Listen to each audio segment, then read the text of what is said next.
누군가의 멘토가 되라 뭐 이런 말씀 많이 누군가를 멘토링을 해줘야지 사람들이 어떻게 움직이는지 어떤 생각을 하게 되는지를 알게 돼요. 일단 용기 처음에. 주는 말씀 한마디만 해주세요. 없어요. 이게 모든 사람은 아이라니까요. 처음에는 숙제처럼 그냥 해야 돼요. 아무도 나를 기다려주지 않아요. 일을 하려면 어떤 자기 성장을 해야 되는데 교수님이 생각하시기에는 이런 방법이 되게 좋다라고 추천하실 그런 제일 좋은 방법은 사이드 프로젝트라는 겁니다. 답이 없어요. 회사를 다니면서 사이드 프로젝트 그럼 언제 해요? 주말에? 아니면 저녁에? 새벽 6시에 일어나서도 하고 뭔가 내가 코딩을 하고 있어야 되는 시간이 많아져야 되잖아요. 근데 이제 회사 밖에서도 그런 시간이 좀 있어야 된다는 거죠.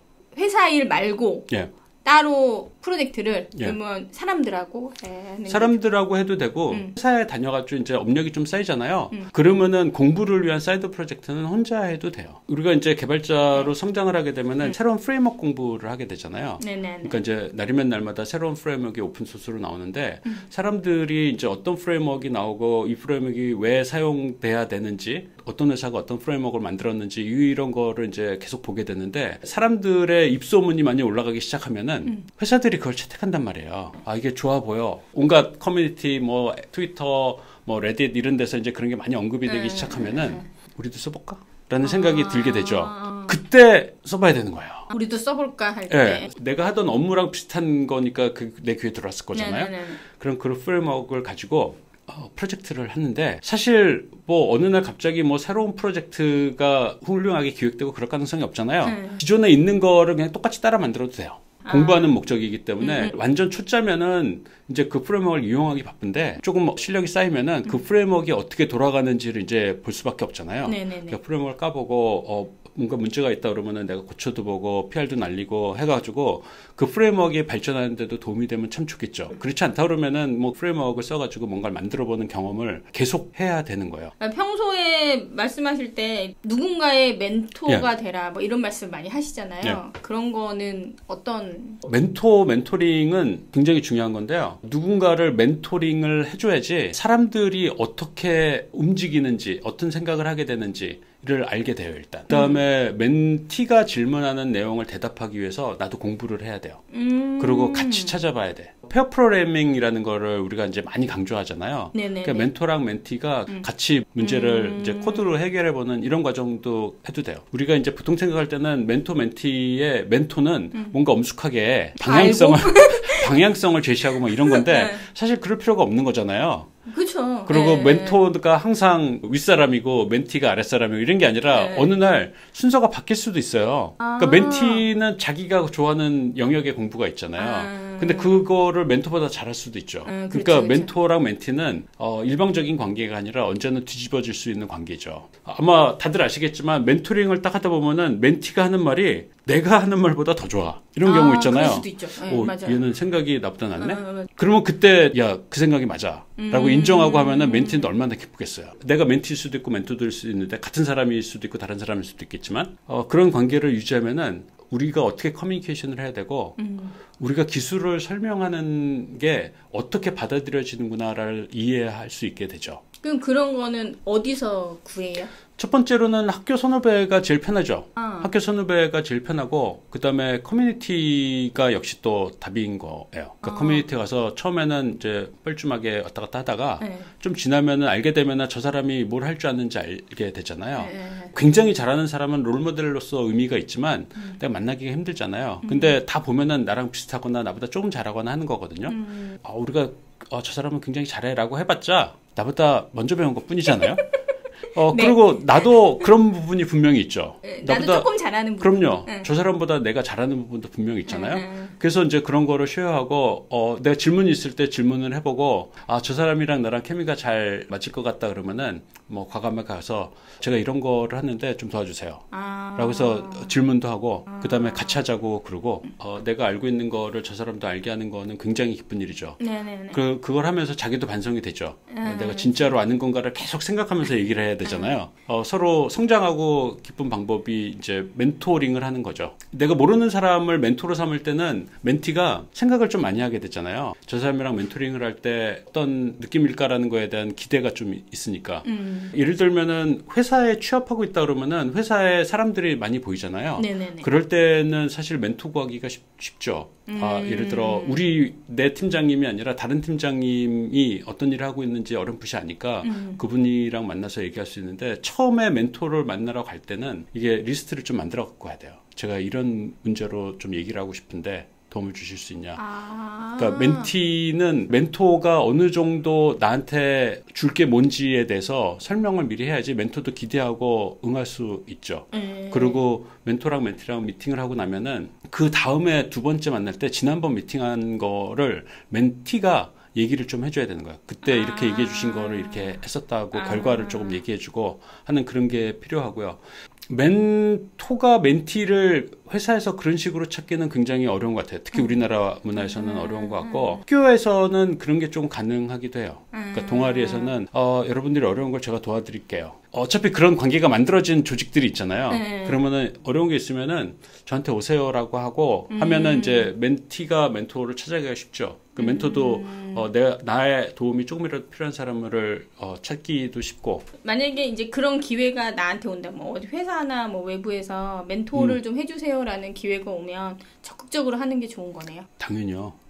당연히 또 막 쑥스러워서 안 할 수도 그러니까 있죠. 멘토링도 사실 시간을 써야 되기 때문에, 그러니까 자기 조건이 이제 뭐 여러 가지 따져봐야 되겠지만 멘토링을 하는 것처럼 사실 보람된 일은 없는 것 같아요. 그게 뭐 어떤 종목이 됐든 멘토링을 해가지고 저 사람이 내가 여태까지 믿었던 거를 조금 따라하게 되면은 그럼 그런 모든 활동이 자기 개발에 굉장히 소중하다. 그럼요. 그러니까 지금은 대학교 같은 데는 멘토링을 이제 공식적으로 모집해서 운영하는 데도 있거든요. 제가 있는 국민대학교도 멘토를 모셔다가 학생들을 많이 만나게 하는데 사실 이제 우리나라는 멘토가 어떤 활동을 할 때 비용을 지불하는 경우가 굉장히 많아요. 조직에서는. 그렇죠. 네, 많이 줘요. 사실 근데 멘토링을 할 때 돈을 뭐 준다 그러면 안 받을 필요는 없지만 저는 그냥 멘토링 하는 것 자체가 굉장한 보상이라고 생각을 해요. 그 기회 자체가. 그러니까 제가 멘토를 이제 무슨 학교나 특히나 이런 데서 멘토를 모집할 때는 비용을 당연히 주거든요. 그래야지 다음번에 또 모시기가 편하니까. 근데 제가 멘토링을 할 때는 돈을 주면은 당연히 받지. 근데 사실은 안 줘도 저는 상관이 없는 것 같아요. 그 자체로 되게 의미가 그럼요. 있다. 저도 보고 저도 좋고 제가 이전에 알게 됐던 많은 거를 다른 사람한테 경험을 좀 나눠줄 수 있으면은 그처럼 기쁜 게 없잖아요. 학생님 평소에도 이렇게 커뮤니티 같은 데에서 발표하는 거를 되게 이렇게 독려하시고 직접 또 많이 하시고 그런 것도 자기 개발에 많이 도움이 되나요? 커뮤니티 발표하는 거는 좀 어려운 일이기는 한데요. 어렵잖아요. 자기 개발에 도움이 많이 된다고 저는 생각을 해요. 그러니까 커뮤니티 발표를 하려면은 엄청난 결심이 필요하잖아요. 나가서 대중 앞에서 쪽팔리지 말아야 된다. 거짓말을 하지 말아야 된다. 그렇죠. 정확한 지식을 전달해야 되고. 그렇기 때문에 발표를 할 때는 준비도 많이 하게 되고 그다음에 뭔가 틀린 내용이 있을까봐 되게 조심스러워서 이거를 몇 번이나 확인하게 돼요. 그리고 모든 얘기에 근거를 마련하려고 노력을 하고 그래서 발표하는 거는 자기 개발에 굉장히 도움이 많이 되고 발표하는 능력 자체도 굉장히 중요하잖아요. 그렇죠. 프레젠테이션을 많이 해보는 거는 인생에 굉장히 좋은 경험이고 성장이 된다는 느낌을 좀 받아요. 커뮤니티에서 발표를 하면은 내 얼굴이 어쨌거나 사람들한테 알려지잖아요. 그리고 발표 내용이 심지어 좋기까지 하면은 경력에 도움도 되죠. 만약에 나중에 기회가 있다라고 하면 억지로라도 내가 신청을 해서 요즘엔 인프콘도 그렇고 거의 모든 컨퍼런스가 발표자 모집을 하죠. 그렇죠. 근데 유명한 컨퍼런스는 발표자 모집도 굉장히 빡세요. 그렇죠. 떨어져.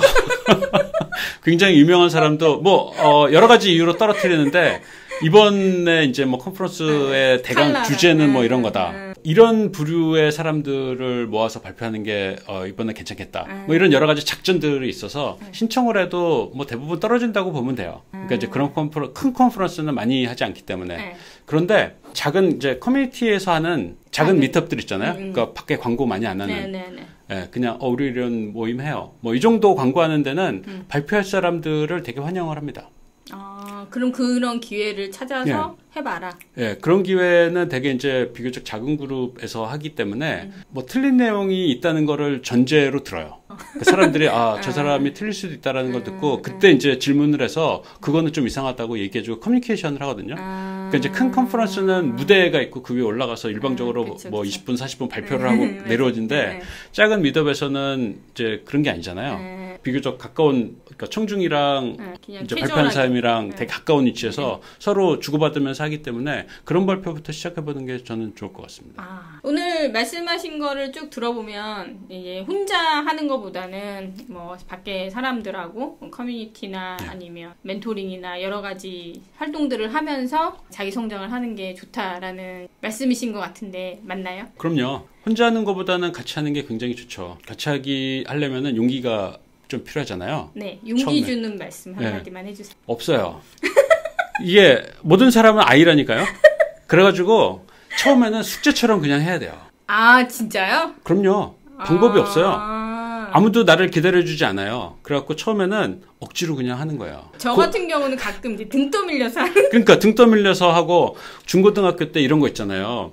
네 직업 탐구를 하는데 어디 가갖고 인터뷰를 해와. 이런 과제가 아마 다 있었을 거예요. 그때 어떻게 해요? 억지로 전화해서 이런 사람 저런 사람 다 꼬셔가지고 저 사람 소개해 주세요 하고 막 이런 거 하잖아요. 네, 맞아요. 억지로 하는 거거든요. 그러니까 처음에는 억지로 하는 거예요. 그냥. 억지로 하다 보면 좀 나아지나요? 억지로 하다 보면은 내가 그냥 다가가도 사람들이 거부하지 않는다는 걸 알게 돼요. 하면 할수록 처음에 할 때보다는 훨씬 나죠. 이런 소프트한 부탁이잖아요. 돈 꿔달라는 것도 아니고. 그러면 이런 거 도와주세요라고 할 때 거부하는 사람이 생각보다 별로 없어요. 그렇긴 그러니까 하죠. 입장을 바꿔놓고 생각해보자고. 어떤 친구가 나한테 와가지고 뭘 도와달라고 하면은 싫어요. 이러지 않잖아요. 맞아요. 가능하면은 도와주려고 하고 정말로 안 될 때는 미안하다고 하죠. 커뮤니티도 누군가 와가지고 들어오겠다고 하면은 우리가 사람을 받을 수 있는 입장이라 그러면 안 받을 이유가 없다고요. 내가 손을 들면은 그러니까 대부분 경우는 받아들여져요. 그러면 그 처음에 용기가 중요한 거네요. 용기가 안 난다니까요? 억지로 해야 된다니까? 용기가 안 난다? 안 해도 그만인데 나의 성장을 위해서 결국 해야 되는 거잖아요. 그러니까 억지로. 뭐 아름답게 얘기하면 용기를 내서 하는 거지만 사실 억지로 해야 된다고 생각하시면은 거의 틀림없어요. 다른 사람도 더 잘 받아들일 수 있게 돼야 돼요. 그러다 보면 또 좋은 회사도 만나고 그럼요. 좋은 사람도 만나고. 사람을 많이 만나는 게 좋은 이유는 그 사람의 이제 주변 경험들 있잖아요. 그 사람의 주변 사람들이나 그 사람이 거쳐간 회사들이나 이런 정보를 나도 많이 들을 수 있게 되는 거잖아요. 그래서 커뮤니티에 나가서 사람들을 많이 보는 거는 굉장히 중요하다고 생각을 합니다. 알겠습니다. 오늘 이민석 교수님을 모시고 개발자 성장에 대해서 인터뷰를 해봤는데요. 사실 우리가 개발자는 혼자 일하는 직업, 마치 혼자 코딩하고 혼자 뭐 무슨 아웃풋을 내고 이러는 직업이라고 생각을 하겠지만 실제적으로 보면 개발자만큼 새로운 거를 습득하기 위해 외부랑 소통하고 계속 열린 마음으로 살아야 되는 직업이 아닌가라는 생각이 듭니다. 오늘 말씀해 주셔서 정말 감사하고요. 고맙습니다. 다음에 또 나와주세요. 알겠습니다. 고맙습니다. 네, 여러분 안녕.